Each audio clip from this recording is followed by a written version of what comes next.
In South Africa's beautiful Mpumalanga province, ribbons of sparkling water flow between rolling hills, teeming with life.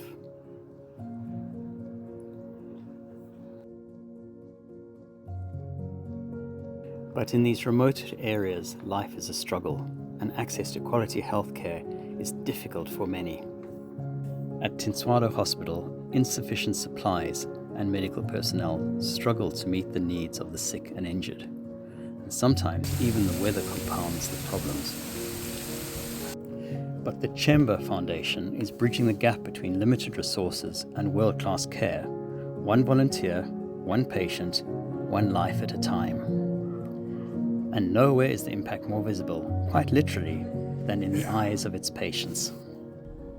Cataracts are the commonest cause of visual disability, and they're so easy to treat. And in Africa, cataracts are more common and they happen earlier, and they impact entire communities because not only is the visually impaired person impacted, but whoever's caring for them is impacted.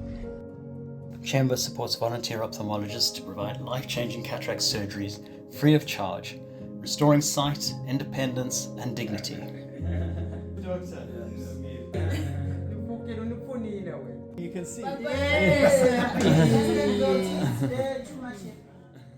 Through vision comes possibility, and through partnership comes progress. This is more than medicine, it's the Tshemba Foundation giving back where it matters most.